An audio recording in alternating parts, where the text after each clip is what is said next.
예, 저희가 오늘 살펴볼 하나님의 말씀은 마태복음 27장입니다. 마태복음 27장.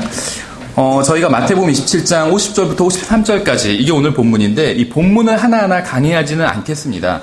다만 여기서 우리 제목에서 나온 것처럼 이 휘장에 대한 이야기가 나오는데 우리가 성경에 구약 성경과 또 이제 신약 성경 다른 부분을 몇 구절만 좀 찾아보고 이 성경에서 이제 휘장에 대해서 무엇이라고 말씀하고 있는지, 그리고 왜 마태복음에서 이 휘장이 이제는 찢어지게 됐는지 이것에 대해서 좀 간단하게 살펴보는 시간을 갖도록 하겠습니다.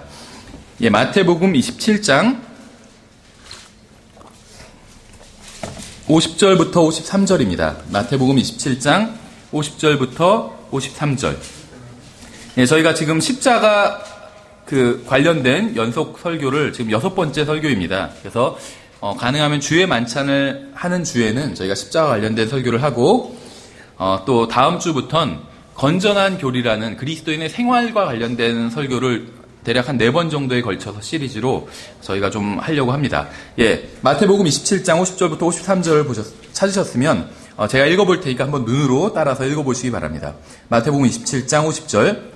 예수님께서 다시 큰 소리로 외치고 숨을 거두시니라.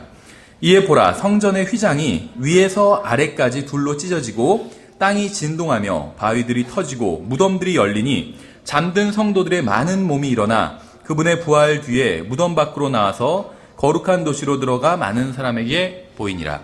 예, 제가 잠깐 기도하고 시작하겠습니다. 은혜와 진리가 충만한 하나님 아버지, 오늘 저희들 또 주님의 말씀을 들으러 이 자리에 나왔습니다. 주님의 말씀을 저희들이 올바로 이해할 수 있도록 도와주시고, 또 이 주님께서 이 하나님의 말씀을 통해서 증언하시는 것들을 중에서 저희가 예수 그리스도를 발견하고 또 정말 이 말씀이 저희들에게 어떤 의미가 있는지 또 저희들의 삶에 적용할 수 있도록 도와주시기 원합니다. 예수님의 이름으로 기도드렸습니다. 아멘. 예, 그래서 오늘 계속해서 이제 십자가에 대해서 또 예수 그리스도의 죽음과 관련한 주제에 대해서 생각을 하는 시간을 갖도록 하겠습니다. 예수님께서는 우리를 대신해서 십자가에 달려 죽으셨습니다. 죄인을 대신해 죽으심으로써 죄인들이 살 수 있게 하신 거예요. 죄인들이 살 수 있게 되었다는 건 단지 이 세상에서 더 가치 있게 살게 되었을 뿐만이 아니라 하나님 앞에서 영원히 가치 있는 삶을 살 수 있게 되었다는 것을 의미합니다. 오늘 이제 우리는 찢어진 휘장에 대해서 살펴보려고 하는데, 우리가 이 주제를 잘 이해하기 위해서는 구약 성경을 통해서 이제 성막의 구조를 이해할 필요가 있습니다. 오늘은 이제 성전, 우리 마태복음 27장에서는 성전이라고 나왔는데, 이제 원래 구약에선 이제 성막이 있었고, 나중에 이스라엘이 정착하고 나선 그 성막이 다시 이제 성전으로 바뀌게 된다고 볼 수가 있습니다. 그래서 뭐 성막과 성전이 구조가 거의 같다고 보시면 되는데, 일단 구약 성경에서 우리가 성막의 구조, 기본적인 구조는 같아요. 그 성막의 구조를 좀 생각해 보려고 합니다.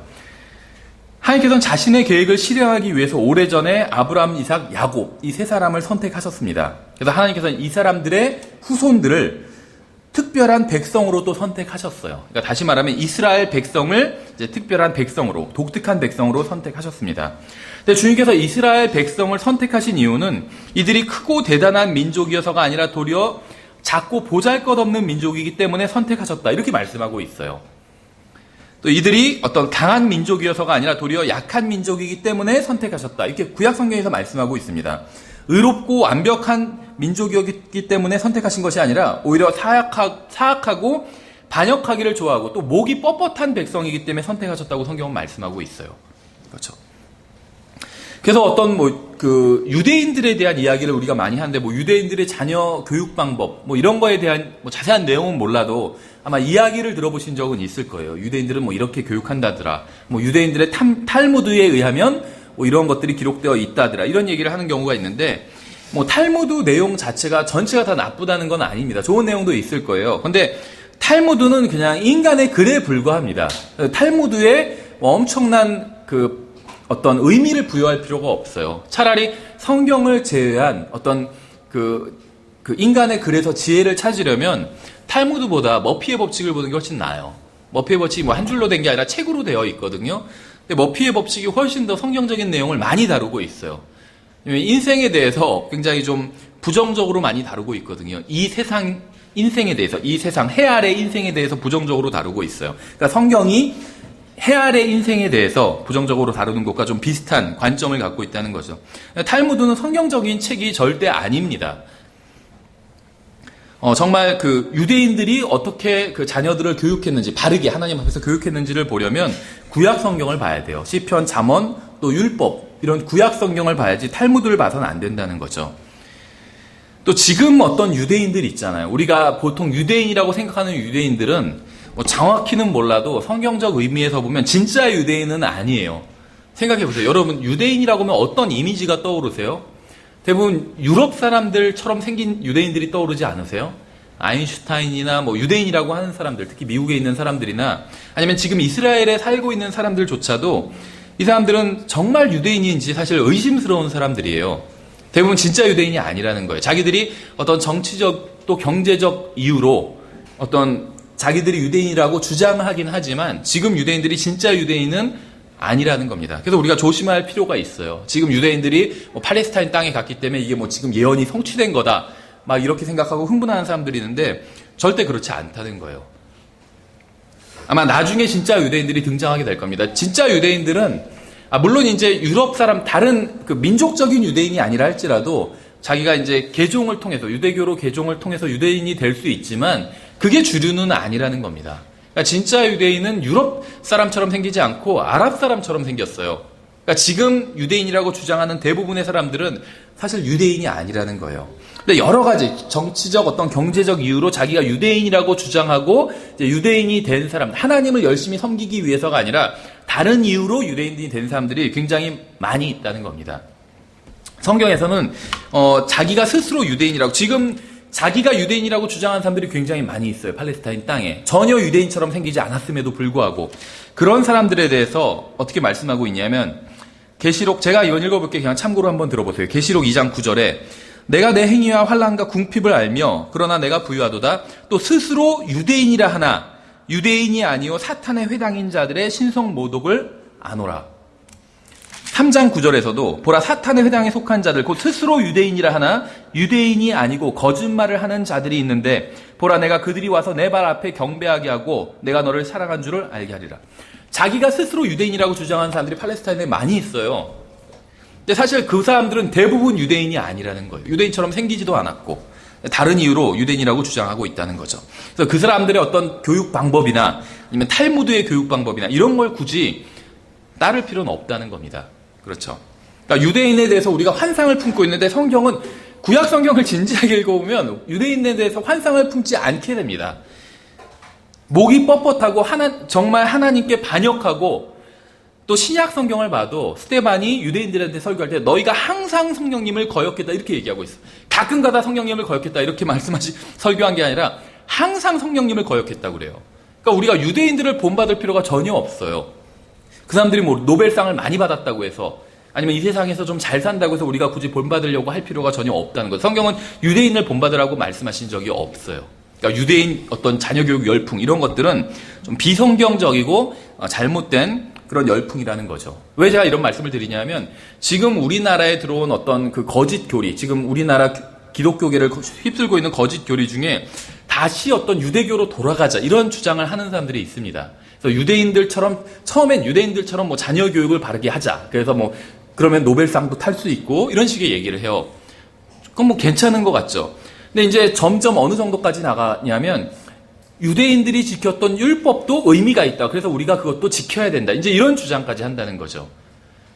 실제로 그런 주장을 하고 거기에 넘어간 교회들이 많이 있어요. 그래서 율법을 지켜야 구원받는다. 이런 주장은 하지 않아요. 신약 성경에 명백하게 대치되고 복음적인 교회들이 또 보수적인 교회들이 반대하니까 강하게. 그러니까 어떻게 주장하냐면 구원은 예수 그리스도를 믿고 은혜로 받지만 믿음과 은혜로 받지만 그래도 우리가 하나님 앞에서 바르게 신앙생활을 하기 위해선 율법을 지킬 필요가 있다. 이런 주장을 한다는 거예요. 그러니까 율법을 지켜야 구원받는다. 이런 주장은 하지 않지만 갈라디아서에서 분명히 금지하고 있잖아요. 그것은 반박하고 있고. 그러니까 율법을 잘 지키면 하나님께서 기뻐하실 것이다. 그런 주장을 한다는 거죠. 그래서 다시 어떤 유대주의로 돌아가려는 것. 그래서 뭐 히브리어 원어를 공부하자 막 이런 운동도 일어나고 있고 이런 것들은 대부분 다 어떤 성경적인 그런 것과는 거리가 먼 그런 잘못된 운동이라는 것입니다. 어쨌든 간에 하나님께서 유대인들을 선택하신 이유는 대단한 민족이라 해서 선택하신 것이 아니라 반대였기 때문에 작고 하잘것없는 그런 보잘것없는 민족이었기 때문에 하나님께서 선택하셨다는 거예요.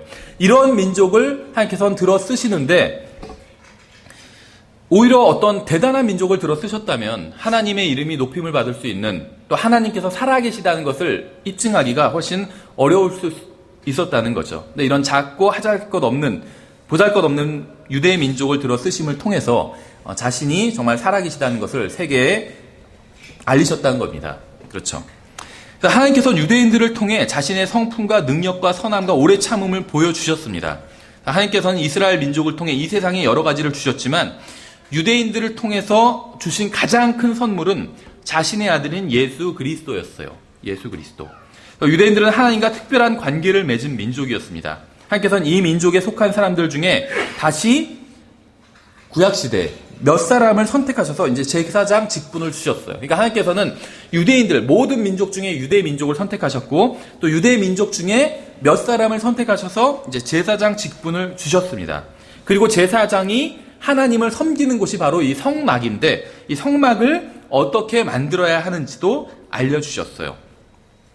이 성막은 굉장히 특별한 형식의 건물이었습니다.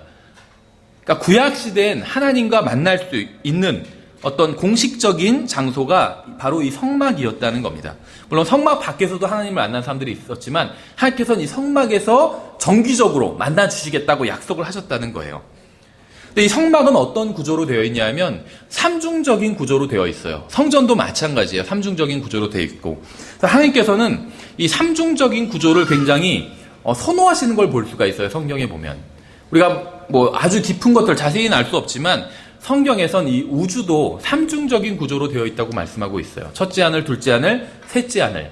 성경에 보면 첫째 하늘은 우리가 보이는 이 대기권 하늘이 첫째 하늘이고 둘째 하늘은 이제 우주가 둘째 하늘이고 셋째 하늘은 하나님께서 계신 곳이 셋째 하늘이라고 성경은 말씀하고 있습니다. 그래서 하나님께서 계신 곳인 셋째 하늘과 이 둘째 하늘 우주와 이 사이에는 엄청나게 큰 물층, 얼어있는 물층이 가로막고 있다고 말씀하고 있어요. 구약 성경과 시편과 계시록에서 이제 이러한 것들을 말씀하고 있습니다. 그러니까 삼중적이에요. 하늘도. 그래서 하늘들이라는 표현을 성경에서 쓰고 있다는 거죠. 인간도 삼중적이죠. 영과 혼과 몸이 있다고 성경은 말씀하고 있어요. 가장 겉을 이루고 있는 몸, 이 세상과 관계를 맺고 교제하고 하는 그런 게 바로 몸이죠, 우리의. 그 다음에 자신의 자아에 해당하는 혼이 있어요. 그리고 또 구원받은 사람이 다시 태어난 영이 있습니다. 그래서 이것은 하나님과 교제를 하는 그런 기관인 거죠. 우주도 삼중적이고 사람의 구조도 삼중적이고 또 성막도 삼중적이에요. 근데 왜 이렇게 다 삼중적일까요? 하나님께서 삼중적인 분이시기 때문에. 하나님께서 세 분이라는 게 아니라 한 분 하나님인데 그 한 분 하나님이 삼중적이라는 것입니다.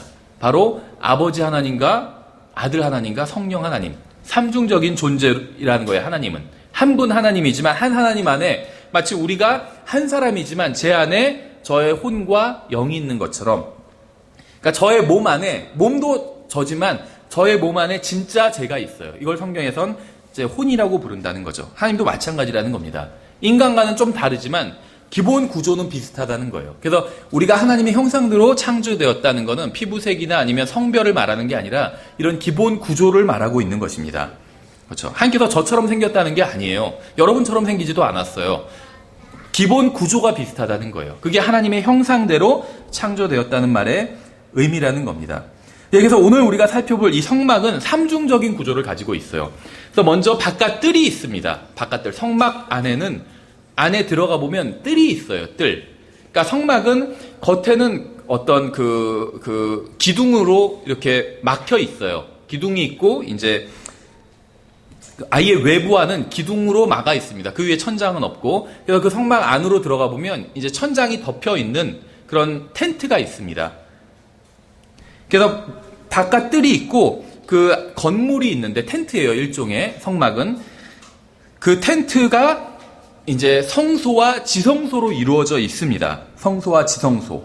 그래서 그러니까 바깥 뜰은 모든 사람들이 다 들어올 수가 있어요. 예물을 가지고 이제 희생물을 가지고 들어올 수가 있고, 성막은 제사장만 들어갈 수가 있습니다. 그렇죠. 성막.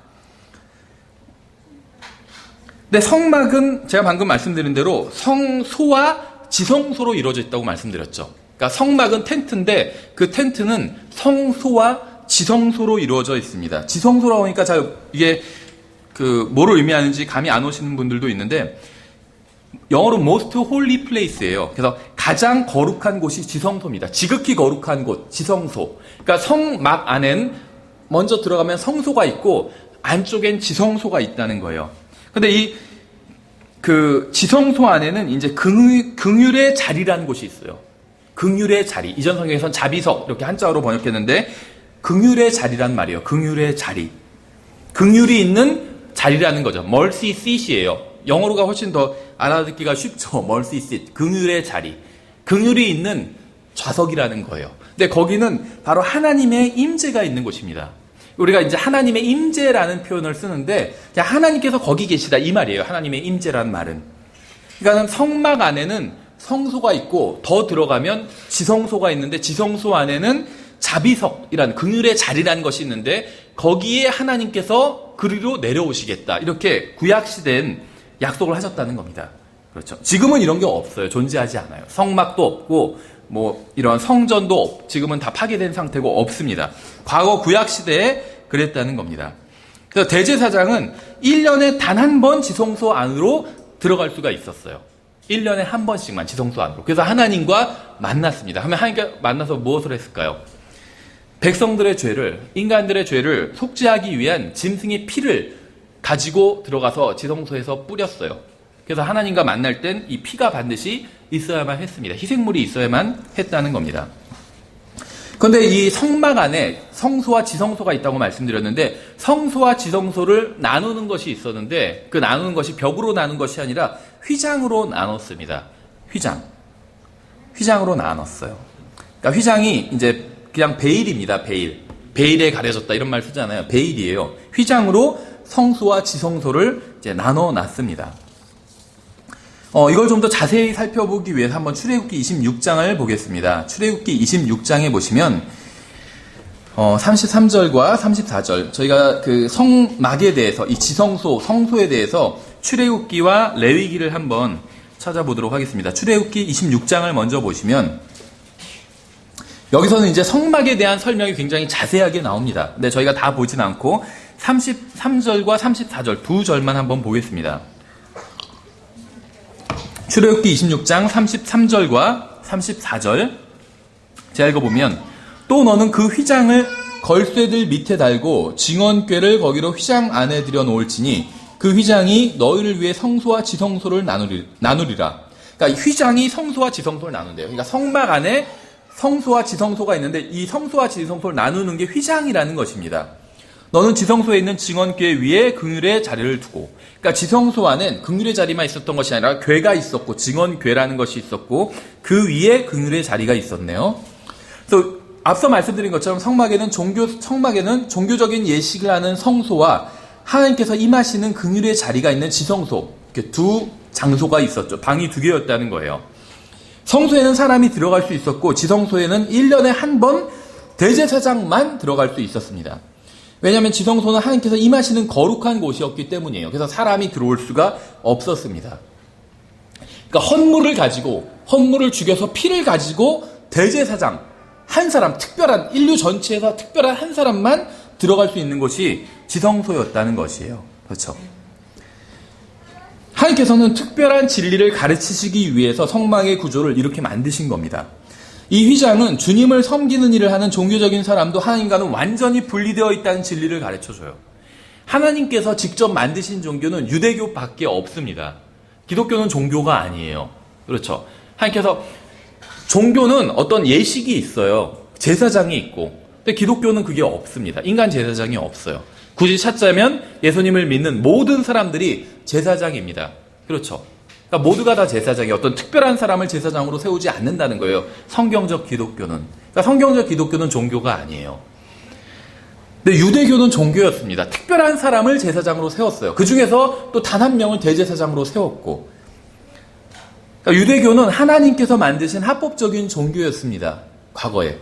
그런데 그런 하나님께서 만드신 합법적인 종교를 할지라도 그 종교에서 또 섬기는 사람, 아주 특별한 사람이라 할지라도 하나님과는 분리되어 있다는 것을 가르치기 위해서 성막의 구조를 이런 식으로 만드셨다는 거죠.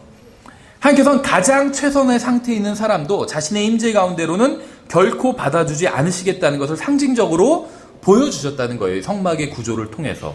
그래서 아무나 그곳으로 들어올 수 없었고 또 성소 안으로 들어온 사람도 또 아무나 지성소 안으로 들어올 수 없었다는 거예요. 1년에 단 한 번 아주 특별한 사람, 대제사장만, 그것도 피를 가지고만 들어올 수 있는 것이 바로 지성소였다는 겁니다. 무엇인가를 상징적으로 보여주기 위해서 이런 것들을 만들어 놓으셨다는 거예요. 휘장은 가장 종교적인 사람과 하나님 사이에도 가로막는 것이 있다는 사실을 보여주는 겁니다. 아무리 인간이 훌륭하다 할지라도 하나님과는 다르다는 거예요. 그래서 이 휘장이 인간과 하나님 사이를 가로막는 역할을 했다는 거예요. 하나님의 영광을 사람이 견딜 수가 없기 때문에 휘장으로 막아놨다는 겁니다. 그렇죠. 레위기를 통해서 이제 레위기를 한번 볼게요. 레위기 16장에 보시면 여기서도 이 성막에 대한 설명이 있습니다. 여긴 좀 긴데 이해를 위해서 제가 한번 길지만 쭉 한번 읽어보겠습니다. 레위기 16장 7절부터 16절까지입니다. 여기서는 이제 출애굽기보다 좀 더 자세하게 성막에 대해서 설명을 하고 있습니다. 레위기 16장에서는 아론이 대제사장으로서, 그러니까 첫 번째 대제사장이 아론입니다. 아론이 대제사장으로서 민족을 위해 대제사장의 직무를 실행하는 것에 관해서 자세하게 설명하고 있어요. 그러니까 대제사장은 어떻게 하나님을 섬겨야 되는지를 자세히 설명해주고 있는 일종의 이제 안내서, 매뉴얼이라는 겁니다. 좀 긴 본문이지만 제가 읽어볼 테니까 한번 잘 들어보세요. 레위기 16장 7절부터 16절까지. 또 그 두 마리 염소를 취하여 회중의 성막문에서 주 앞에 그것들을 보일지니라. 또 아론은 그 두 마리 염소를 두고 제비를 뽑되 한 제비는 주를 위하여 다른 제비는 속죄 염소를 위하여 할 것이며 아론은 주를 위하여 제비 뽑은 염소를 가져다가 죄의 헌물로 드리려니와 제비 뽑아 속죄 염소가 된 염소는 산채로 주 앞에 보였다가 그것으로 속죄하기 위하여 그것을 속죄의 염소로 광야로 보낼지니라. 그러니까 두 마리 염소를 준비해야 되는데 한 마리는 죽이고 한 마리는 살려서 광야에 풀어주라는 거죠. 아론은 자기를 위한 죄의 헌물의 수소를 가져다가 자기와 자기 집을 위하여 속죄하고, 자 여기 등장하는 게 염소와 지금 소가 등장하고 있어요. 죄 헌물의 수소를 가져다가 자기와 자기 집을 위하여 속죄하고 자기를 위한 그 죄의 헌물의 수소를 잡고 주 앞에 제단에서 불타는 숯이 가득한 향로를 취하며 또 곱게 간 향기로운 향을 두 손에 가득 담아 휘장 안으로 가지고 들어가 주 앞에서 불 위에 그 향을 두어 향의 연기가 증언 위에 있는 긍휼의 자리를 덮게 할지니 그리하여 그가 죽지 아니하리라. 이렇게 안 하면 대제사장이라 할지라도 죽임을 당하게 됩니다. 그래서 발에 줄을 묶고 들어가게 되죠. 안 나오면 나중에 그 줄을 잡아당겨야 돼요. 왜냐하면 대제사장이 하나님께서 정하신 규칙대로 하지 않으면 바로 죽임을 당하게 됩니다. 지성소 안에서.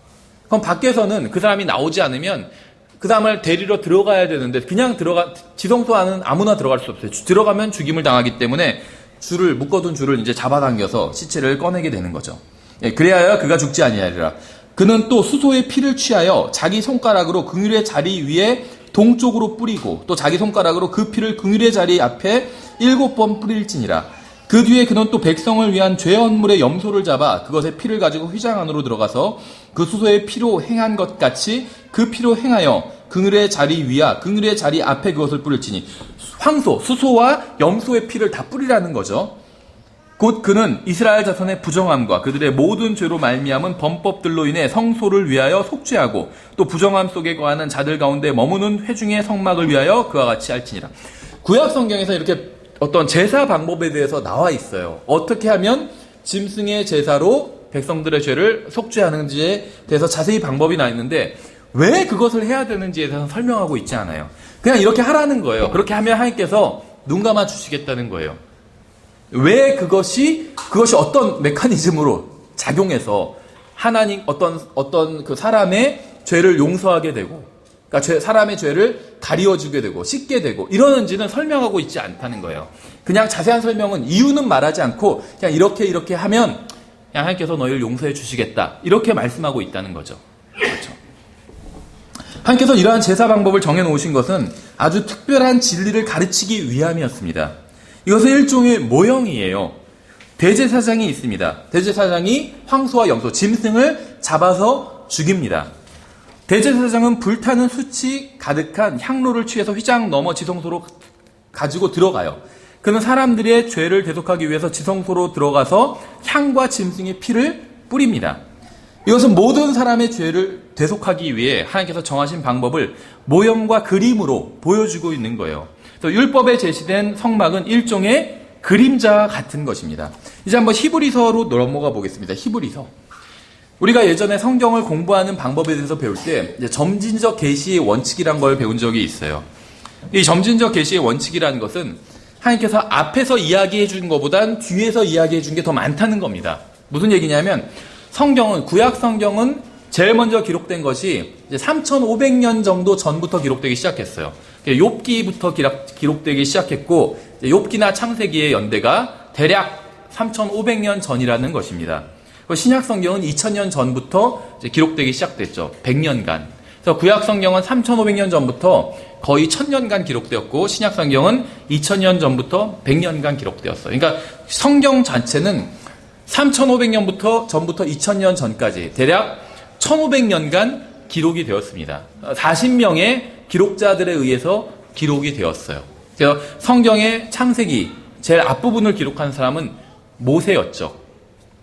근데 성경에 보면 창세기에 보면 여러 인물들이 나옵니다. 우리가 아까 처음 살펴본 아브라함, 이삭, 야곱 이런 사람들을 성경에서 뭐라고 부르냐면 족장들이라고 불러요. 그래서 성경에 보면 족장들이 있고 그 다음에 모세 같은 또 엘리야 같은 사람들은 대언자라고 부릅니다. 그리고 그 다음에 신약 성경을 기록한 사람들은 사도라고 불러요. 근데 족장들보단 대언자들이 더 많은 계시를 받았습니다. 그렇죠. 더 후대에 살았기 때문에 앞에 계시를 받은 사람들은 다 그걸 성경으로 기록해 놨어요. 그래서 후대에 나온 사람들은 앞에 계시를 기록들을 다 받기 때문에 더 많은 계시를 받았을 수밖에 없다는 거죠. 근데 대언자보다는 사도가 더 많은 계시를 받았습니다. 그렇죠. 우리는 성경 전체를 가지고 있잖아요. 우리가 가장 많은 계시를 받은 거예요. 그럼 어떻게 성경을 해석해야 되냐면 앞의 것으로 뒤의 것을 해석하는 것이 아니라 뒤의 것으로 앞의 것을 해석해야 된다는 겁니다. 예를 들면 지금 우리가 성막에 대해서 살펴보고 있는데 성막에 대한 말씀은 우리가 본 것처럼 주로 출애굽기와 레위기에 나와 있는데 출애굽기와 레위기에선 왜 이런 성막을 만드는지 자세한 이유를 설명하고 있지 않아요. 왜 불쌍한 짐승을 잡아 죽이는지. 유목민인 이스라엘 백성들에게 소나 염소나 양은 우리에게 가축과 마찬가지의 짐승, 그러니까 우리의 애완동물과 마찬가지인 짐승이에요. 아주 친숙한 짐승이에요. 그래서 구약 성경에 그런 예가 나오잖아요. 나란히 예를 들 때 어떤 양을 자기 딸처럼 키웠다. 우리가 강아지 보고 아이고 내 새끼 우리 애기 막 이렇게 부르잖아요. 이스라엘 사람들 유목민들은 양을 그렇게 불렀던 거예요. 근데 그 양을 잡아서 제사를 지내게 되잖아요. 그렇죠. 잔인한 일 아닌가요? 우리한테 치면 개를 기르고 있는 개를 잡아서 네가 죄를 지을 때마다 애완견을 한 마리씩 잡아서 제사를 드리라 이런 말씀과 똑같은 거예요. 이해하기가 힘든 말씀이죠. 어떻게 보면 인간적인 관점에서 보면 구약 성경에서 출애굽기와 레위기에선 왜 그렇게 해야 되는지 이유를 설명하고 있지 않아요. 근데 히브리서에서 그 이유를 설명해 주고 있어요. 그래서 구약 성경에선 대부분은 이유 없이 어떤 것들을 진술하고 있습니다. 신약 성경에선 그 이유를 설명해 주고 있어요. 그러니까 구약 성경으로 신약 성경을 해석하는 것이 아니라 신약 성경으로 구약 성경을 해석해야 된다는 겁니다. 그렇죠. 히브리서를 보시면 8장에 보시면 저희가 8장, 10장 두 군데를 볼게요. 8장을 보시면 히브리서 8장 5절에 보시면 이렇게 되어 있습니다. 구약 이야기를 하고 있어요. 이제 신약인데. 근데 왜 구약에서 그런 어떤 일들을 어떤 식으로 했는지에 대해서 설명해 주고 있습니다. 히브리서 8장 5절에 이 제사장들은 모세가 성막을 만들려 할 때 아까 우리가 읽은 그 부분이죠. 하나님께 권고받은 바와 같이 하늘에 있는 것들의 본보기와 그림자를 섬기나니 그분께서 이르시되 너는 조심하여 산에서 내게 보여준 양식에 따라 모든 것을 만들라 하시느니라. 아까 그 출애굽기와 레위기를 보면 어떻게 성막을 만들고 또 그 성막 안에서 어떻게 하나님을 섬겨야 되는지를 설명하고 있는데 이것이 이 지상에서 유대인들이 과거에 만들었던 성막이 오리지널이 아니었다는 겁니다. 원본이 아니었다는 거예요. 실제 원본은 하늘에 있는데 하나님께서 그것을 모세에게 보여주신 거예요. 시내산에서. 그래서 그 보여주신 그대로 만들라고 말씀하신 거예요. 일종의 땅에 있는 성막은 뭐였냐면 모델 하우스였던 거예요. 아니면 어떤 모형이었다는 거예요. 아파트 분양하면 모형이 있잖아요. 막 모르겠어요. 저는 가본 적 없는데 뉴스에서 보면 모형판, 큰 모형판 앞에서 막 사람들이 보고 있잖아요. 땅에 있는 성막이 그 모형이었다는 거예요. 하늘에 진짜가 있다는 겁니다. 한번 10장도 보겠습니다. 10장. 10장 1절부터 보시면 10장은 우리가 여러 절을 한번 살펴보도록 하겠습니다. 10장 1절에 보시면 이렇게 되어 있어요. 10장 1절에 율법은 다가올 좋은 일들의 그림자는 가지고 있으나 아까 우리가 출애굽기, 레위기 이렇게 읽은 것들이 율법입니다. 구약 성경이 대부분 율법인데 특히 출애굽기, 레위기는 완전히 다 율법으로 이루어져 있다고 보시면 돼요. 근데 율법은 다가올 좋은 일들, 율법 자체가 좋은 일들이라고 말씀하고 있지는 않아요. 좋은 일들의 그림자는 가지고 있으나 율법은 그림자라고 말씀하고 있어요. 그렇죠. 그림자를 가지고 있으니까 그 일들의 형상 그 자체는 아니므로, 그러니까 지금 율법을 그리스도인들이 지켜야 된다 이런 얘기 하는 사람들은 그림자를 지켜야 된다는 얘기를 하고 있는 거예요. 그림자가 아니라 우리는 실제를 지켜야 되겠죠. 율법은 그림자예요. 그 일들의 형상 자체는 아니라고 말씀하고 있어요. 그림자. 그들이 해마다 계속해서 드린 그런 희생물들로는 거기로 나오는 자들을 결코 완전하게 할 수 없느니라. 구약 성경에서 아까 그 출애굽기와 레위기를 보면 짐승을 잡으라고 말씀하고 있죠. 근데 그 짐승을 잡는 행위를 통해서는 누구도 완전하게 할 수 없대요. 죄를 없앨 수도 없고 죄를 없애는 것뿐만이 아니라 완전하게 할 수 없다는 거예요. 그러니까 궁극적으로 해답을 줄 수 있는 게 아니라는 겁니다. 왜냐하면 그거는 모형이기 때문에. 모형 집에서 살 수 없잖아요. 그렇죠. 우리가 어떤 집에 입주를 하려고 그러면 모형 집이 있어요. 예를 들면 20분의 1로 축소한 모형 집이 있어요. 그럼 그 집을 보면 내가 앞으로 들어가서 살게 될 집이 어떤 집인지 알 수는 있죠. 그런데 그 집에서 살 수는 없어요. 그렇죠. 모형 집에서는 살 수 없어요. 율법이 그렇다는 거예요. 율법을 잘 지키면 구원받게 된다. 이런 말씀이 아니라 무엇인가의 구조를 보여주고 있다는 거예요. 그래서 우리는 율법을 통해서 그 구조만 보면 돼요. 율법은 그림자와 같다는 거죠. 그림자. 히브리서 10장 1절에 의하면 우리가 레위기 16장에서 읽은 것은 앞으로 올 것의 모형이요 그림자라는 걸 알 수가 있습니다. 생각해 보세요. 여기 모퉁이가 있어요. 그런데 모퉁이 저쪽 편에 모퉁이에 가려서 그 뒤에 있는 사람이 제가 보이진 않아요. 그런데 저쪽에서 빛이 비쳐서 그 사람의 그림자만 보여요. 그럼 그 그림자를 통해서 무엇인가 실체가 있구나. 이건 알 수가 있죠. 그렇죠. 그림자를 보니까 막 치마를 입고 있는 것 같아요. 그럼 그게 저기 여자가 서 있구나. 이렇게 알 수는 있는 거죠. 근데 자세히는 알 수 없어요. 그림자만 보고 와 참 예쁘네. 이렇게 생각할 수는 없어요. 그렇죠.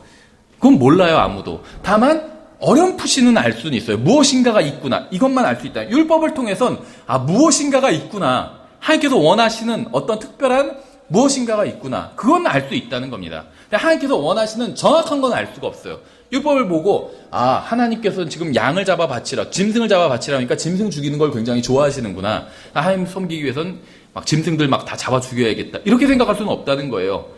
무엇인가 있다는 걸 알지 자세한 건 모른다는 겁니다. 마치 그림자를 보는 것과 같다는 거예요. 그림자 자체는 아무것도 아닙니다. 그렇죠. 그림자를 총으로 쐈다고 누가 죽지는 않아요. 왜냐하면 그림자는 실체가 아니기 때문에. 아무것도 아니지만 그 그림자를 만들어낸 것의 존재는 증명할 수 있다는 거예요.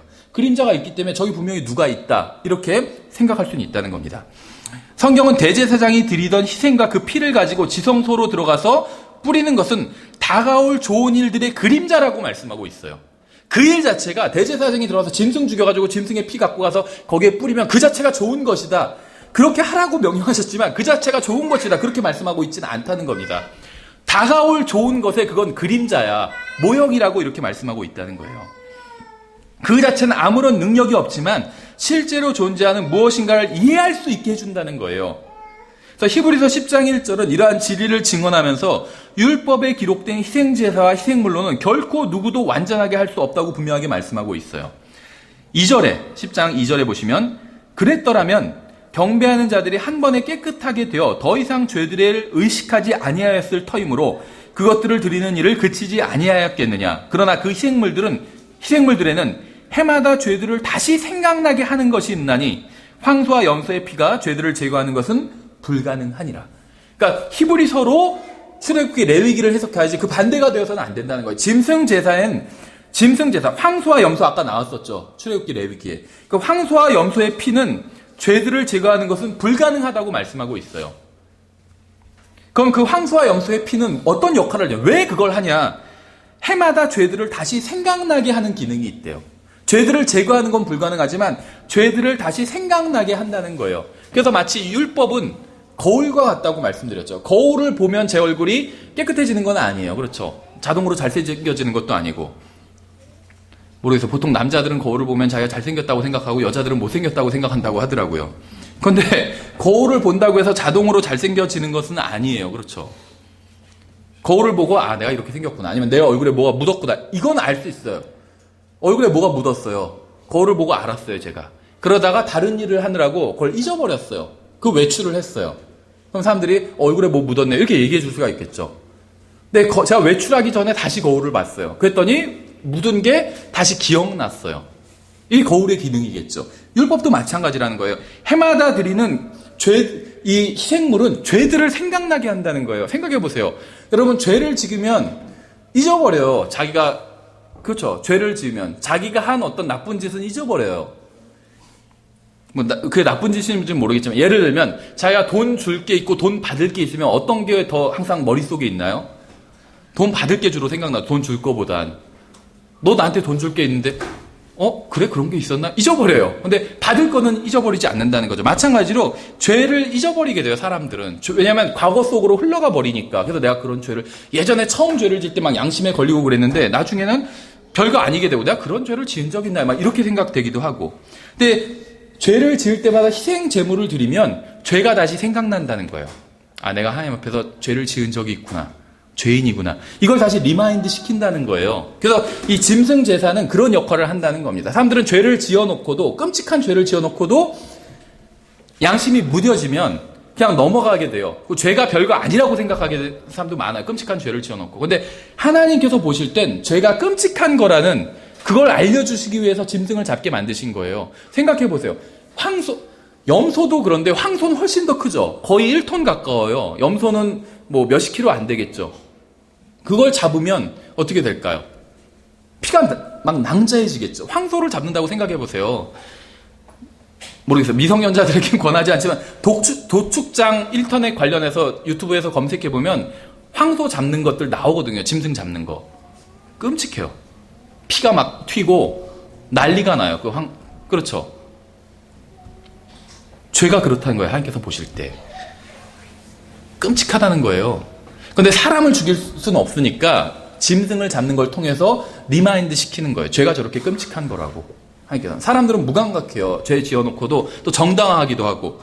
정당화만 하는 줄 아세요? 막 나중에 자랑해요. 내가 이런 짓 졌는데 특히 남자들이 못된 짓 해놓고 막 친구들끼리 자랑하잖아요. 누가 더 못된 짓 했나. 무감각해요. 죄에 대해서. 하나님 그렇지 않으시거든요. 그래서 죄가 얼마나 끔찍한지 짐승 잡는 걸 통해서 리마인드 시키는 거예요. 사람들에게. 봐라 저렇게 끔찍한 거야 죄는. 그걸 보여주시는 거예요. 하지만 죄들을 제거하는 것은 불가능하다고 말씀하셨어요. 짐승의 피에는 아무런 힘이 없기 때문에. 그렇죠. 구약시대 희생제사에는 문제가 있었습니다.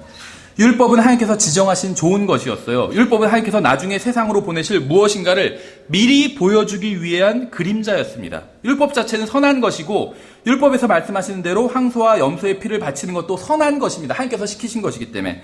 하지만 그러한 짐승의 피로는 죄들을 제거하는 것은 불가능하다는 거예요. 죄를 제거하는 것은 매우 중요한 문제입니다. 왜냐하면 죄의 삭은 사망이기 때문에 죄를 제거하지 않으면 그 삭을 받게 된다는 거예요. 이 세상에서는 죄를 짓고도 걸리지 않을 수도 있어요. 그렇죠? 그런데 하나님 앞에서는 그렇지 않다는 거예요. 인간 판사들한테 뭐 뇌물을 먹이거나 해서 풀려날 수도 있잖아요. 집행유예 같은 거 받고. 근데 하나님의 법정에서는 그런 게 없다는 거예요. 뇌물이 안 통한다는 겁니다. 그렇죠? 그래서 문제인 거예요. 죄가. 죄의 삭은 사망이라고 말씀하셨어요. 성경은 단 한 번도 죽으면 그것으로 끝이다 이렇게 말씀하신 적이 없어요. 죽고 나서 그 다음에 심판이 있다고 말씀하셨어요. 그리고 그 다음에 형벌이 있다고 말씀하셨죠. 여러분 죄가 여러분과 하나님 사이를 갈라놓았다고 말씀하고 있습니다. 여러분이 죄 가운데 죽으면 하늘나라에 갈 수 없고 지옥에서 자신의 죄값을 치르면서 영원히 고통당해야 한다고 성경 말씀하고 있어요. 그러므로 율법에서 말씀하시는 이 그림자의 실체가 무엇인지 아는 것은 굉장히 중요합니다. 이 그림자의 실체는 오래전에 이 세상에 등장했어요. 그리고 이 실체는 우리의 죄를 제거하기에 충분한 능력을 가지고 있습니다. 그렇죠. 진짜 집에선 살 수가 있잖아요. 모형 집에선 살 수가 없지만 율법은 모형이었는데 진짜가 있다는 것을 하나님께서 알려주시기 위해서 이 모형을 제정하셨다는 것이죠.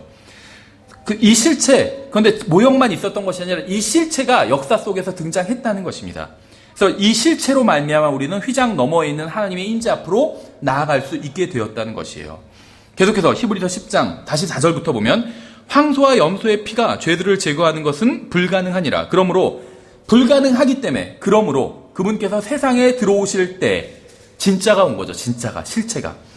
희생물과 헌물은 주께서 원치 아니하시고 동물 죽이는 거 주님께서 기뻐하신다는 게 아니에요. 그건 죄를 리마인드 하기 위해서 죽이라고 하셨던 거지 그것을 원치 아니하신다는 거예요. 그렇죠. 오직 나를 위하여, 나라는 어떤 분이 등장하죠. 나를 위하여 한 몸을 예비하셨나이다.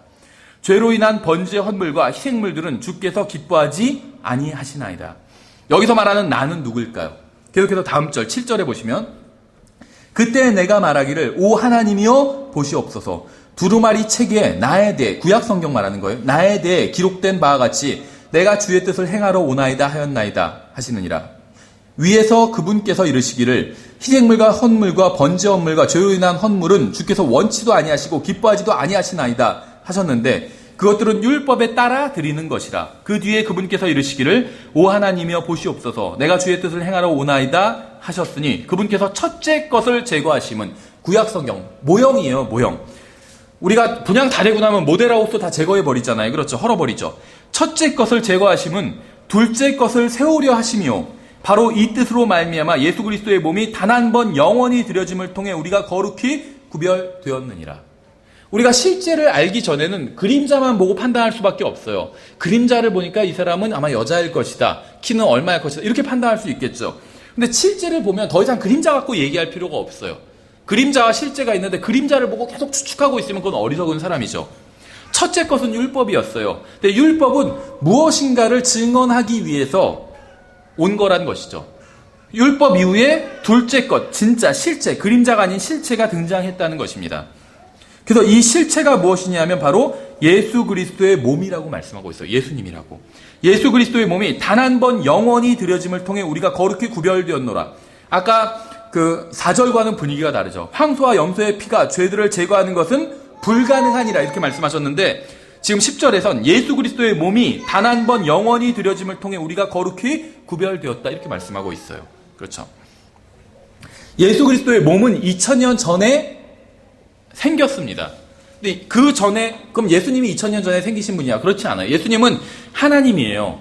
하나님의 아들이라고 불리신 분이고 제가 지난주에도 말씀드렸죠. 하나님의 아들이라고 불리는 이유는 종류가 같기 때문이에요. 하나님이기 때문이에요. 아버지 있고 아들이 있고 할아버지 있고 이런 관계가 아니라 종류가 같다는 거예요. 말의 아들이 말인 것처럼 하나님의 아들이 하나님이라는 겁니다. 삼위일체 하나님이라는 거예요. 그런데 예수님의 몸은 2000년 전에 만들어졌어요. 하나님께서는 성경에서 하나님은 영이시라고 말씀하고 있어요. 요한복음 4장에서. 몸이 없으세요. 그래서 2000년 전에 이 세상에 인간들과 교제를 나누러 오기 위해서는 몸이 필요했어요. 그래서 한 몸을 예비하셨다는 겁니다. 그리고 그 몸 안으로 하나님께서 들어오셨다는 거예요. 그래서 인간 세상에 인간으로 출생하셨다는 거죠. 그리고 그 몸을 십자가 위에서 들이심을 통해서 우리가 영원히 구별되었다고 말씀하고 있어요. 성경이 무엇이라고 말씀하고 있는지 잘 한번 보시기 바랍니다. 구약 성경은 하나님께 황소와 염소의 몸에서 나온 피를 바쳐야 한다고 말씀했습니다. 그렇죠. 하지만 그 피로는 죄들을 다시 생각나게 하는 것만 가능하고 제거하는 것은 불가능하다고 말씀하세요. 이러한 짐승의 피는 다 그림자에 불과하다고 말씀하고 있어요. 그래서 이 그림자의 실체인 분이 계신데 그분께서 이 세상으로 오실 때 한 몸이 예배되어 있었고 그분께서는 그 몸 안으로 들어오셨다고 말씀하고 있습니다. 그리고 그 몸이 단 한 번 영원히 드려짐을 통해 우리가 자신의 죄들을 제거하고 거룩히 구별될 수 있는 기회를 받았다고 말씀하고 있어요. 성경은 우리가 거룩히 구별되었다 이렇게 말씀하고 있는데 제가 기회를 받았다고 말씀드렸죠. 왜 그런지 아세요? 우리가 거룩히 구별되었다고 하는데 이거는 예수 그리스도의 십자가 대속을 받아들인 사람이 여기서 말하는 우리인 것입니다. 받아들이지 않으면 아직 기회만 부여받은 거예요. 구원받을 기회를 받았다는 거예요. 받아들이면 구원받은 것이고 거룩히 구별된 것이고. 제 말 한번 잘 들어보세요. 저는 여러분에 대해서는 잘 모릅니다. 하지만 저 자신에 대해서는 잘 알고 있어요. 저는 지옥으로 가서 영원히 죄값을 치러야 하는 죄인이었습니다. 저는 하나님의 말씀에 불순종하고 명령을 어긴 적이 있는 죄인이었어요. 만약 여러분이 정직한 사람이라면 자신이 죄인이라는 사실을 인정할 겁니다. 나의 모든 전생애가 그야말로 전 세계가 다 볼 수 있도록 생중계되는, 예전에 무슨 트루먼 쇼라는 그런 영화 있었는지 아시는지 모르겠지만 나의 인생이 다 생중계돼요. 전 세계 사람들에게. 그래도 나는 떳떳하다 이렇게 얘기할 수 있다면 자기가 죄인이 아니라고 자신 있게 얘기할 수 있겠죠. 근데 그게 아니라면 나의 전생애 모든 일들 전생애가 다 생중계되는 건 되면 안 된다. 그럼 자기가 죄인이란 걸 인정하는 거죠. 그렇죠. 인간에게 죄를 지은 적은 없지만 하나님을 대적해서 하나님께 죄를 지었다는 사실을 아마 인정할 수 있을 겁니다. 그건 어려운 일이 아니에요. 여러분이 창조자를 대적하여 죄를 지었다는 사실을 여러분의 양심은 아마 잘 알고 있을 겁니다. 그렇죠. 성경은 잘 모르지만 무엇인가 잘못된 일을 한 적이 있다는 사실을 인정하실 거예요. 성경에서 말씀하시는 죄가 있는데 그 죄가 무엇인지 내가 잘 모르지만 내 양심을 어겨서 내가 이건 잘못된 일이야 라고 생각하는 그 일을 한 적이 있다는 걸 여러분 양심이 아실 거예요. 무엇인가 대단히 잘못되어 가고 있다는 사실을 영혼 깊숙한 곳에서 느끼고 있을 겁니다. 그래서 인생에 만족도 없고 기쁨이나 평안도 없이 무엇인가 불안한 마음을 가지고 살아갔을 거예요. 왜냐하면 죽음 이후에 기다리고 있는 것이 바로 모든 것을 심판하시는 하나님과의 만남이기 때문에.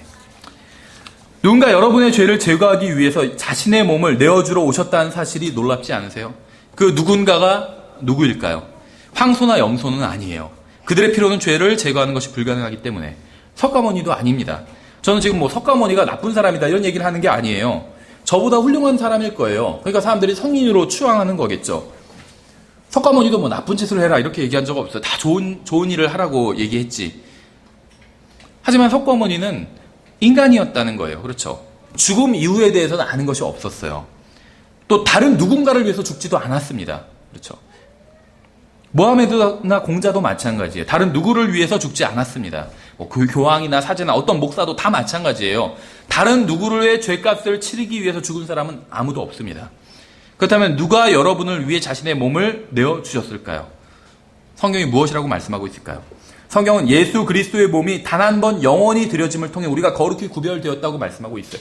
인간의 가장 기본적인 문제는 죄의 문제인데 이 죄의 문제를 해결할 수 없기 때문에 인간 스스로 해결할 수 없기 때문에 하나님께서 직접 인간의 몸을 입고 이 세상에 오셔서 죄값을 치러주셨다는 거예요.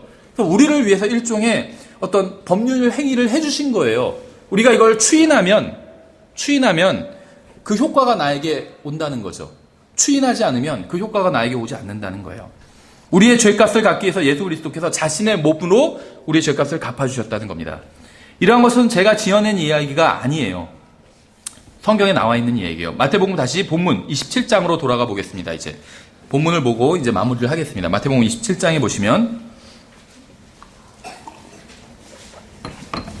마태복음 27장 50절부터 다시 보시면 이렇게 되어 있죠.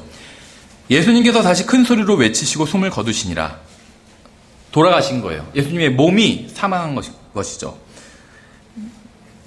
성경은 영이 떠난 몸은 죽은 것이라고 말씀하고 있어요. 숨을 거두시면서 영이 떠난 겁니다. 그래서 돌아가신 거예요. 예수님의 몸이 사망하신 겁니다.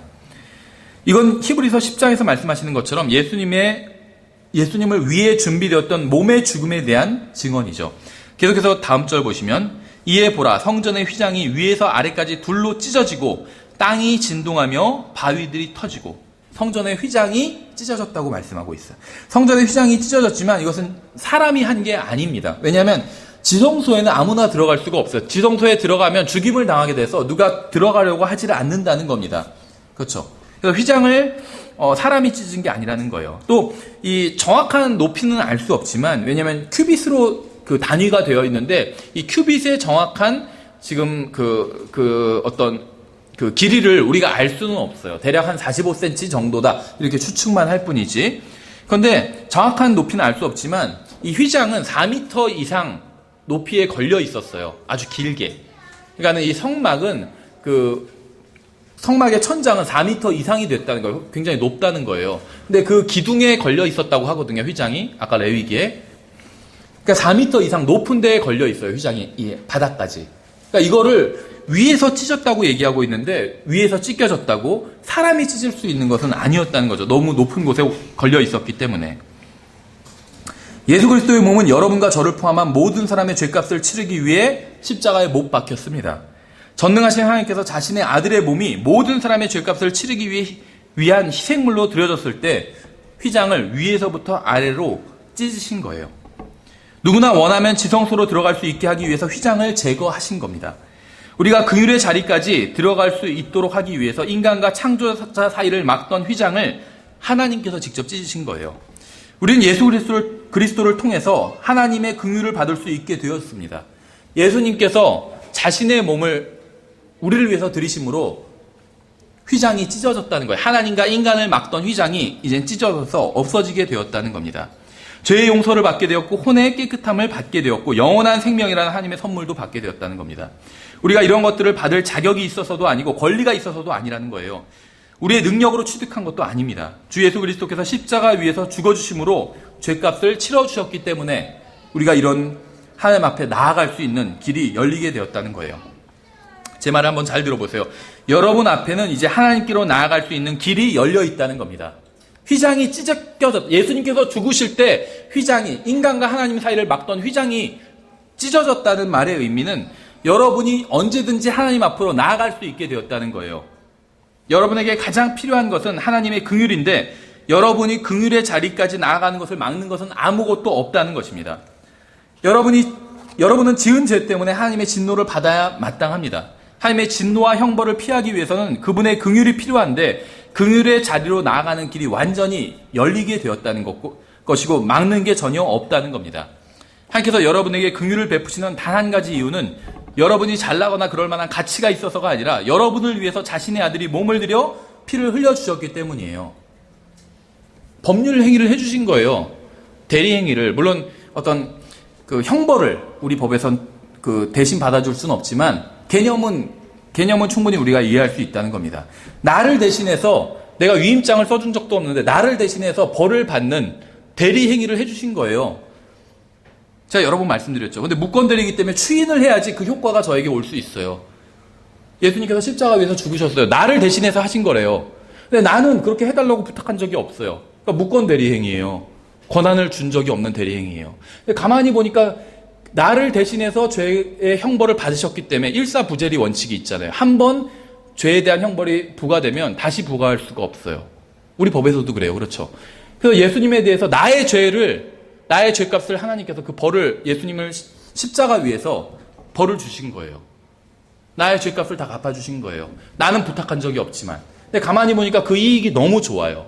그렇죠. 나의 죄값이 모두 다 치러진 것이 용서된 거니까. 그래서 내가 그걸 추후에 인정했어요. 받아들였어요. 그럼 그 효과가 나에게 온다는 거죠. 내가 대리권을 준 적이 없어도. 근데 추인하지 않으면 내가 그걸 해달라고 부탁한 적도 없는데 대리권을 준 적도 없는데 왜 예수님께서 나를 위해서 대리 행위를 하셔? 추인한 적이 없으면 그 효과가 오지 않아요. 그러니까 예수님께서 모든 사람을 위해서 십자가에서 죽으셨지만 그걸 인정하는 사람, 나중에 인정하는 사람에게만 죄의 용서가 임하는 거예요. 이거는 법에서도 전혀 이상한 개념이 아니라는 겁니다. 그렇죠. 히브리서 10장 다시 보시면 19절에 제가 읽어볼게요. 이렇게 되어 있어요. 그러므로 형제들아 우리가 예수님의 피를 힘입어 새롭고 살아있는 길로 지성소에 들어갈 담대함을 얻었는데 이렇게 말씀하고 있어요. 성소까지는 들어갈 수 있어요. 제사장이. 그런데 지성소는 들어갈 수 없었죠. 근데 예수님께서 죽으실 때 휘장이 찢어졌어요. 그래서 이제는 지성소로 들어갈 수 있는 담대함을 얻게 되었다는 거예요. 하나님께서 실제로 계신 그 영적 지성소 안으로 들어갈 수 있다는 거예요. 예수님을 통해서 누구든지 하나님 앞에 나아갈 수 있게 되었다는 겁니다. 우리는 예수 그리스도의 피를 통해서 하나님께서 계신 곳에 들어갈 수 있게 되었어요. 그림자와 같은 이 세상의 성막이 아닌 하나님께서 실제로 계신 곳에 들어갈 수 있는 담대함을 예수 그리스도의 피를 통해서 얻게 되었다는 겁니다. 사제나 명상이나 물뿌리나 물침례, 성지순례, 방언체험 이런 걸 통해서가 아니라 예수 그리스도의 피를 통해서 실제로 하나님께서 계신 지성소에 들어가게 되었다고 말씀하고 있어요. 선행이나 종교적인 행위나 헌금을 통해서가 아니라 예수 그리스도의 피를 통해서 하나님께서 실제로 계신 곳에 들어가게 되었다는 겁니다. 이 땅에 있는 지성소가 아니라 하나님께서 실제로 계신 지성소에 들어가는 길은 단 하나밖에 없어요. 하나님의 임재 앞으로 나아가는 방법은 단 하나밖에 없습니다. 이 길을 제한 모든 길은 잘못된 길이고 예수 그리스도의 피를 짓밟는 신성 모독의 길입니다. 하나님께서는 예수 그리스도의 피라는 유일한 길이 아닌 다른 길로 들어오는 모든 자를 다 강도요 도둑이라고 말씀하셨어요. 예수 그리스도의 피를 통하지 않고서는 어느 누구도 하나님께서 계신 곳으로 갈 수 없다고 말씀하셨습니다. 종교 행위나 선행이나 목사나 사제나 교황을 통해서든 누구도 하나님께로 갈 수 없습니다. 성경 분명히 그렇게 말씀하고 있어요. 하나님께로 가는 길은 예수 그리스도의 피로 물들어 있습니다. 이 길로 가기 위해서는 예수님께서 십자가에서 죽으신 것이 자신의 죄 때문이라는 사실을 반드시 인정해야 돼요. 그러니까 내가 하나님 앞에서 죄인이라는 사실을 인정하고, 사람 앞에서가 아니에요. 사람한테 죄 지은 적 없는 사람 많이 있어요. 근데 하나님 앞에서 죄 지은 적 없는 사람은 없어요.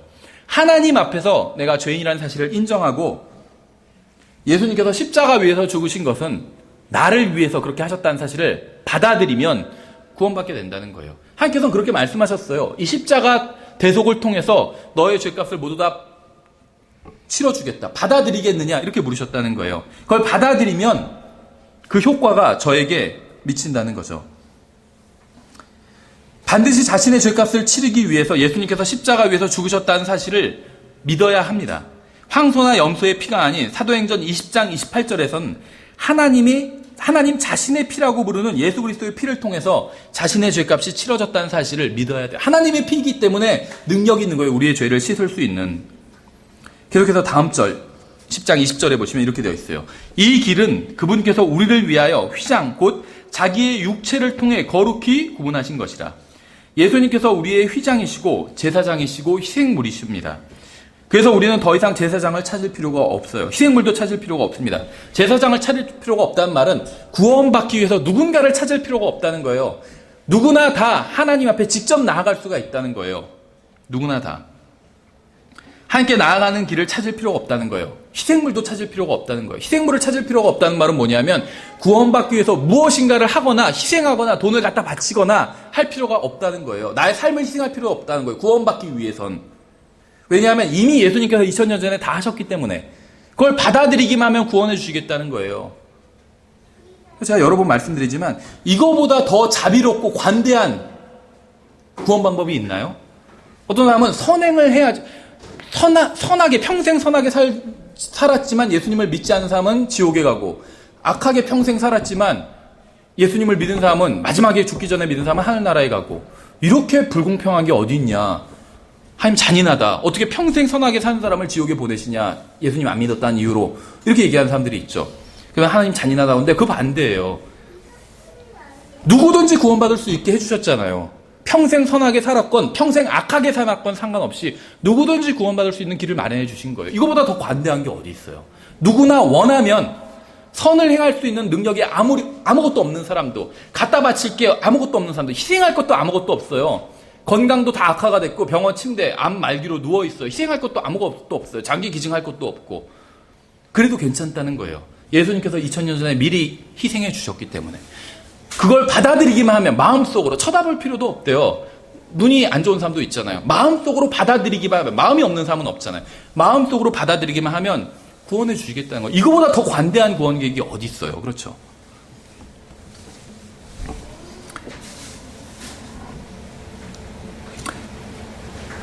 이 길은 그분께서 우리를 위하여 휘장 곧 자기의 육체를 통해 거룩히 구분하신 것이라, 이렇게 말씀하고 있죠. 예수님께서는 우리의 휘장이시고 제사장이시고 희생물이세요. 그래서 우리는 더 이상 제사장을 찾을 필요가 없고 희생물도 찾을 필요가 없습니다. 하나님께 나아가는 길을 찾을 필요도 없어요. 예수님께서 길이요 진리요 생명이 되시기 때문에 여러분이 예수 그리스도를 알고 있다면 다른 구원자를 찾을 필요가 없습니다. 예수님께서 여러분을 단번에 영원히 구원하신 구원자가 되시기 때문에 구원받기 위해 필요한 일은 단 하나밖에 없습니다. 그것은 주 예수 그리스도를 믿는 거예요. 인간이 스스로 구원할 수 없기 때문에 하나님께서 인간의 몸을 입고 이 세상에 오셔서 모든 것을 해결해 주셨다는 걸 받아들이는 겁니다. 예수님을 믿는다는 게 뭔지 아세요? 그것은 예수 그리스도 외에 다른 무엇도 믿지 않는 거예요. 구원에 있어서. 엄마 말 믿지 말아라 이런 말이 아니라 구원에 있어서는 예수님 외엔 아무것도 안 믿는 거예요. 무슨 말이냐면 예수님 외에 다른 무엇으로도 구원받을 수 없다고 생각하는, 믿는 거예요. 오직 예수님만을 통해서 구원받을 수 있다. 이게 예수님을 믿는 겁니다. 그렇죠? 구원에 있어서는 그렇고 그게 믿는 거예요. 그러니까 믿음이란 게 사실 배타적이에요. 문제를 풀다가 오지선다인데 1번이 답이라고 믿는다면 나머지 2, 3, 4, 5번은 답이 아니라고 믿는 것이죠. 진리는 항상 그런 식이에요. 정답은 하나밖에 없어요. 배타적이에요, 진리는. 그렇죠. 근데 그걸 편협하다 이렇게 생각하면 안 돼요. 생각해보세요. 저는 1번이 답인데 2번을 답으로 체크했어요. 선생님이 그걸 틀렸다고 하는데 선생님이 참 편협하다 이러면 안 되겠죠. 진리는 그런 식이에요. 정답은 하나밖에 없다는 거죠. 99%는 예수님을 믿고 단 1%만 자기의 능력이나 업적이나 행위로 구원받거나 하나님을 기쁘시게 할 수 있다고 믿는다면 그건 거짓 종교고 마귀에게 속은 것입니다. 믿음이 없이는 하나님을 기쁘시게 할 수 없다고 말씀하고 있어요. 율법의 행위가 아니라 믿음으로 하나님을 기쁘시게 할 수 있다고 말씀하고 있어요. 왜냐하면 믿음이 있으면 그 믿음의 행위가 있기 때문에 율법의 행위가 아니라 구원받기 위해선 예수 그리스도 외에 그 무엇을 믿어도 안 됩니다. 그분의 피가 나의 구원을 이루었으며 그분의 죽음으로 인해 내가 용서받게 되었다고 믿어야 합니다. 예수 그리스도의 피가 여러분을 깨끗하게 했습니까? 여러분은 그분의 피로 용서받았습니까?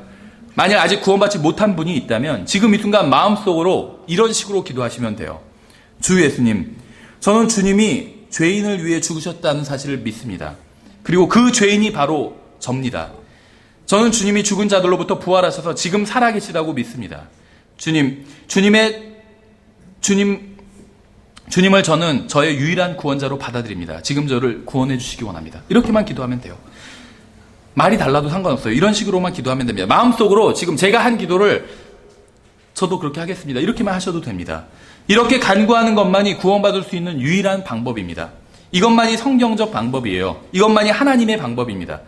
이것만이 참된 진리와 생명의 길이에요. 성경은 이렇게 말씀하고 있어요. 성경을 믿는다면 이것을 믿는 거예요. 이렇게 믿지 않으면 그건 성경을 믿는 게 아닙니다. 예수님께서는 내가 곧 길이요 진리요 생명이니 나를 통하지 않고는 아무도 아버지께 오지 못하느냐. 아버지께 갈 수 없다는 거예요. 아버지께서 계신 하늘나라에 갈 수 없다는 거예요. 여러분 오직 예수 그리스도를 통해서만 구원받을 수 있습니다. 그런데 이 말씀은 구원에 대한 진리 그 이상을 담고 있어요. 예수님은 길이요 진리요 생명이시고 예수님을 통해서만 아버지께 갈 수가 있다고 말씀하셨죠. 예수님의 피를 통해서 하나님 아버지께 갈 수 있는 담대함을 은혜의 왕자 앞으로 나아가는 담대함을 얻었다고 히브리서는 말씀하고 있죠. 이 말씀은 물론 구원에 대한 진리이긴 하지만 구원에 대한 진리 그 이상을 담고 있어요. 여러분 가운데 이미 오래전에 구원은 받았지만 오랫동안 하나님을 떠나서 있던 분도 아마 있을 겁니다. 몸은 비록 교회에 나와 있긴 하지만 마음은 하나님으로부터 멀리 떠나버린 사람도 있을 거예요. 만약 이 자리에 그런 분이 있다면 지금 이 시간 예수 그리스도의 피를 통해 다시 하나님께 나아갈 수가 있습니다. 예수 그리스도의 피는 구원받기 전에 지은 모든 죄만 제거해 주는 게 아니라 구원받은 이후에 지은 모든 죄도 제거해 주기 때문에 구원받아야 될 사람, 아직 구원받지 못한 사람도 예수 그리스도의 피를 통해서 하나님 아버지 앞에 나아갈 수가 있습니다. 구원받은 사람도 예수 그리스도의 피를 통해서 다시 하나님 아버지 앞에 나갈 수 있다는 거예요. 휘장이 이젠 찢겨졌기 때문에 언제 어디서나 누구나 하나님 앞에 예수 그리스도의 피를 통해서 구원받은 사람이든 받지 못한 사람이든 상관없이 다 예수 그리스도의 피를 통해서 하나님 앞에 나아갈 수 있다는 겁니다. 이미 구원받았던 구원받지 못했던 만일 자신이 하나님으로부터 멀리 떨어져 있다고 생각한다면 오늘 이 시간 다시 예수 그리스도의 피를 통해 하나님께 나아오시기 바랍니다. 그래서 인생의 참된 만족과 해답과 기쁨과 평안을 얻으시기 바랍니다. 잠깐 기도하겠습니다. 하나님 아버지, 저희들 오늘 주님의 그 찢겨진 휘장에 대해서 살펴봤습니다. 주님, 만일 이 자리에 아직 구원받지 못한 사람이 있다면 정말 예수 그리스도의 피를 통해 하나님 앞에 나와서 구원받을 수 있도록 도와주시기 원합니다. 자신이 하나님 앞에서 죄인이라는 사실을 인정하고 또 자신의 죄의 값을 치러주시기 위해서 전능하신 하나님께서 인간의 몸 안으로 들어오셔서 인간의 몸을 입고 이 세상에 오셔서 십자가 위에서 모든 죄값을 치러주셨다는 그 사실을 받아들이고 구원받을 수 있도록 주님께서 그 사람의 마음속에서 역사해 주시기 원합니다. 감사드리며 예수님의 이름으로 기도드렸습니다. 아멘. 예, 저희가 지금 이제 주의 만찬을 하는 시간입니다. 예, 주의 만찬에 대해서 제가 좀 간략하게 설명을 드리고 주의 만찬을 저희가 하도록 하겠습니다. 성경에서 우리가 보통 성찬식이라고 불리는 얘기를 하는데 성경에서 이제 주의 만찬이라는 말을 쓰고 있습니다. 주의 만찬. 주의 만찬은 예수님께서 십자가에 달리시기 전에 친히 제정하신 겁니다. 또 사도 바울에게도 이것을 계시해 주셔서 이 주의 만찬을 하나의 예식으로 행하라고 말씀을 하셨어요. 주의 만찬의 의미를 우리가 몇 가지 좀 살펴본다면 제가 한번 읽어볼 테니까 잘 들어보세요. 고린도전서 10장 16절에 이렇게 말씀하고 있어요. 우리가 축복하는 축복의 잔은 그리스도의 피에 함께 참여하는 것이 아니냐. 우리가 떼는 빵은 그리스도의 몸에 함께 참여하는 것이 아니냐. 이렇게 말씀하고 있어요. 그래서 잔과 빵에 대해서 말씀하고 있는데 이제 이게 주의 만찬입니다. 이 주의 만찬 자체는 어떤 능력이 있지 않아요. 이것을 하면 구원받고 거룩하게 되고 이런 것은 아닙니다. 이것은 하나의 우리가 율법이 모형인 것처럼 주의 만찬도 하나의 모형입니다. 이걸 통해서 사람들에게 보여주는 거예요. 이걸 하면 사람들이 묻겠죠. 왜 이런 걸 하냐? 별로 이렇게 먹어서 배가 부른 것 같지도 않은데, 맛있는 것 같지도 않은데 왜 저런 빵을, 딱딱한 빵을 떼고 조그만 잔에 그렇게 포도주스를 넣어서 그걸 마시냐 하면 그 의미를 우리가 이야기를 해주는 겁니다. 사람들에게 보여주는 거예요. 그럼 그 의미가 무엇이냐 하면 우리는 주님의 피와 주님의 몸을 먹은 사람이다. 주님의 피와 주님의 몸, 이것이 바로 우리를 위해서 십자가 위에서 드려졌다는 걸 우린 믿는 사람이다. 이거를 이 행위를 통해서 드러내서 보여주는 것이라고 성경은 말씀하고 있어요. 요한복음 6장에서는 예수님께서 이렇게 말씀하셨습니다. 예수님께서 그들에게 이르시되 진실로 진실로 내가 너희에게 이르노니 너희가 사람의 아들의 살을 먹지 아니하고 그의 피를 마시지 아니하면 너희 속에 생명이 없느니라. 누구든지 내 살을 먹고 내 피를 마시는 자에게는 영원한 생명이 있나니 마지막 날에 내가 그를 일으키리라. 내 살은 참으로 양식이요 내 피는 참으로 음료이니 내 살을 먹고 내 피를 마시는 자는 내 안에 거하고 나도 그 안에 거하느니라. 예수님께서는 자신의 피와 살을 먹어야 된다고 말씀하셨습니다. 그런데 여기서 실제로 예수님을 지금 뜯어서 먹으라, 예수님 피를 마시라, 이런 말은 아니라는 거죠. 요한복음에 보면 우리가 다 찾아볼 수는 없지만 예수님을 믿는 것이 예수님의 피를 마시고 살을 먹는 것이라고 설명이 되어 있어요. 예수님을 믿는 것이. 그렇죠. 그래서 예수님을 믿은 사람들이 주의 만찬을 통해서 자기의 신앙을 고백하는 것입니다. 그렇죠. 예, 그래서 주의 만찬을 하는 이유는 또 다른 것이 있는데 이제 주님을 기억하기 위함이에요. 고린도전서 11장인데 제가 한번 읽어볼게요. 감사를 드리신 뒤에 그것을 떼시고 이르시되 받아서 먹으라. 이것은 너희를 위하여 찢긴 내 몸이니, 휘장이 찢겼는데 그 휘장이 예수님이었다고 히브리서 10장 20절에서 말씀하고 있죠. 너희를 위하여 찢긴 내 몸이니 나를 기억하여, 예수님의 죽음만이 아니라 예수님 자체를 기억하는 거예요. 나를 기억하여 이것을 행하라 하시고 저녁 식사 뒤에 또 그와 같은 방식으로 잔을 집으시고 이르시되 이 잔은 내 피로 세우는 새 상속 언약이니 너희가 그것을 마실 때마다 나를 기억하여 이것을 행하라 하셨느니라. 또 주의 만찬은 주님의 죽으심을 보여주기 위해서 합니다. 이는 너희가 이 빵을 먹고 이 잔을 마실 때마다 주의 죽으심을 그분께서 오실 때까지 보이기 때문이라. 그래서 주의 만찬은 주님의 다시 오심과 관련이 있어요. 여기서 이 주의 만찬은 반드시 구원받은 사람만이 참여를 해야 됩니다. 뭐 체면 때문에 그냥 다른 사람들 다 하니까 나도 여기서 참여한다, 이러실 필요가 전혀 없어요. 구원받았다는 건 뭐냐면 다른 말이 아니라 예수님께서 십자가 위에서 죽으신 것이 바로 나 때문에 죽으셨다, 이걸 받아들이는 거예요. 그게 인간의 측면에서는 그렇게 하는 것이고 하나님 측면에서는 그렇게 한 사람을 구원해 주시겠다고 성경에 약속하셨어요. 그래서 그렇게 한 사람만이 여기에 참여하시면 됩니다. 아이들 중에 그렇게 하지 않은 아이들이 있다면 참여하지 못하게 하셔야 됩니다. 예, 그래서 주의 만찬은 반드시 구원받은 사람만이 참여하라고 말씀하고 있어요. 그렇게 하지 않으면 합당하지 않게 참여하게 되는 것이고 자기를 위하여 오히려 정죄를 먹고 마시는 거라고 성경은 말씀하고 있어요. 하나님께서 정하신 것인데 하나님께서 정하신 방법대로 하지 않는 거기 때문에 오히려 하나님의 말씀을 어기는 죄를 짓는 것이라고 말씀하고 있다는 거죠. 그래서 첫 번째는 반드시 구원받은 사람만이 참여할 수 있는 것이고, 두 번째는 자기가 주님 앞에서 구원받은 사람에 합당하게 그리스도의 피와 살에 참여한 사람이잖아요. 그리스도의 몸을 이루고 있는 사람인데 그리스도의 피와 살에 참여하기에 합당한 삶을 살았는지 다시 이 시간을 통해서 돌아보시는 거예요. 이 주의 만찬을 통해서. 그래서 주의 만찬은 우리가 이걸 통해서 복음을 전하는 기능이 있고, 또 다른 기능은 성도들이 자기의 삶을 주님 앞에서 돌아보게 하는 그런 기능이 있다는 거죠. 예, 그래서 먼저 성경에 나온 순서대로 빵을 떼고 나서 잔을 나누도록 하겠습니다. 예, 그래서 오늘은 임남빈 형제님께서 주의 만찬을 위해서 기도를 해주시겠습니다. 빵과 잔을 위해서 따로 기도하지 않고 두 개를 위해서 한 번에 기도를 해주시겠습니다. 예, 그래서 기도를 해주시고 나서 그 다음에 이제 빵을 먼저 돌리고 나서 받으시고 바로 드시지 말고 저희가 기다렸다가 다 손에 들으면 그때 함께 주의 만찬에 참여하도록 하겠습니다. 예, 임남빈 형제님께서 기도해 주시겠습니다.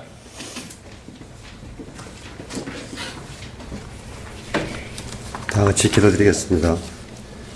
우리를 구원하여 주신 하나님 아버지 감사드립니다. 오늘 주의 첫날에 예수 그리스도 안에서 한몸된 형제자매들이 모여서 주님의 찢기심과 피 흘리심으로 우리 죄값을 구속하여 주신 주님을 기억하며 주님의 몸된 교회를 기억하며 빵을 떼고 잔에 참여하여 주의 만찬에 참여하라 합니다. 모든 사람을 위하여 흘리신 피와 찢기신 몸이 헛되지 않도록 주님이 주신 풍성한 긍휼과 은혜와 지혜로 주님이 원하시는 뜻에 따르는 생활을 하기를 원합니다. 주님을 더욱 알아가기를 원하며 우리 주 예수 그리스도 이름으로 기도드립니다. 아멘. 예, 감사합니다. 예, 빵을 나누시는 동안 저희가 213장 찬양하겠습니다. 213장.